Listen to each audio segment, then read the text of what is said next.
Empezó.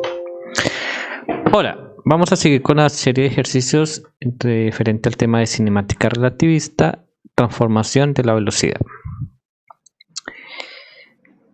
Retomando el problema 7, si ahora el electrón es emitido en dirección perpendicular al movimiento del núcleo con una rapidez de 0.7 veces la velocidad de la luz, hallar el vector velocidad del electrón respecto al laboratorio y calcular su ángulo respecto de la dirección del movimiento del núcleo. Entonces tenemos aquí el laboratorio, que está simbolizado por este sistema coordenado, el núcleo, un sistema primado que se mueve solidario con el núcleo, y un electrón que se emitió en la dirección Y' del sistema primado. Entonces nos pide que hallemos el vector velocidad. Para hacer esto vamos a identificar los dos sistemas. El sistema S va a ser un sistema en estado de reposo, que sería el laboratorio, y un sistema S', el cual se mueve con velocidad U constante respecto de S, que sería el núcleo, que se mueve a una velocidad U respecto al laboratorio. Y dentro de este sistema primado se desintegra el núcleo y se emite un electrón. Este electrón viaja perpendicular a la dirección de la velocidad del núcleo, sí, es decir, sobre el eje Y. Bien, entonces vamos a usar, para hallar la velocidad del electrón respecto al laboratorio, vamos a usar la transformación inversa de Lorentz para las velocidades. En primer lugar, vamos a analizar la transformación del eje X. Entonces, la transformación queda establecida por la componente de la velocidad en X va a ser la componente primada de la velocidad en X más U sobre 1 más U por P' de X sobre S cuadrado, donde tenemos que la velocidad en el eje X del electrón es 0, dado que su movimiento se realiza en el eje Y, y la velocidad de U es un medio de C.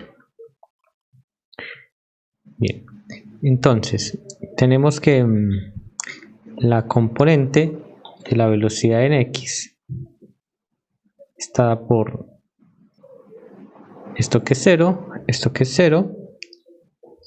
Finalmente tenemos que la componente de la velocidad en X es U, o un medio de C.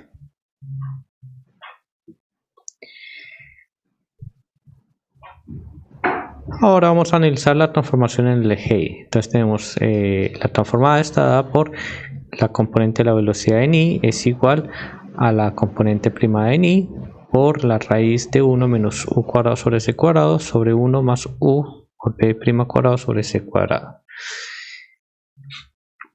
donde la componente de la velocidad en el eje Y,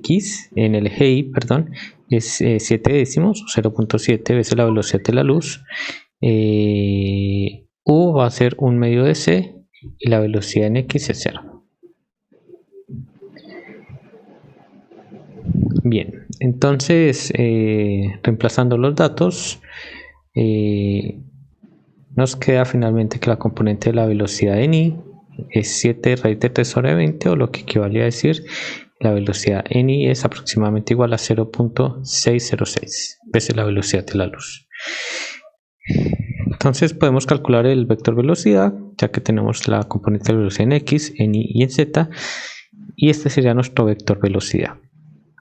También podemos calcular la magnitud, que será la suma cuadrática de las componentes.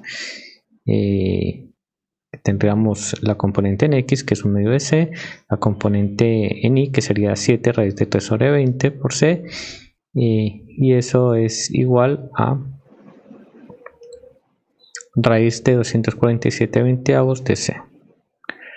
Calculando esto nos daría 0.785 veces la velocidad de la luz.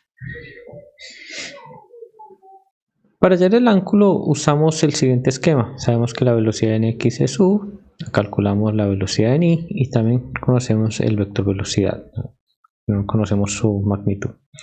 Entonces usamos la relación de coseno Entonces tenemos que está la velocidad en X, está la velocidad del electrón y hacemos este cociente y nos queda que el ángulo es igual a 50,48 grados. Bueno, hasta aquí llegó el ejercicio, muchas gracias.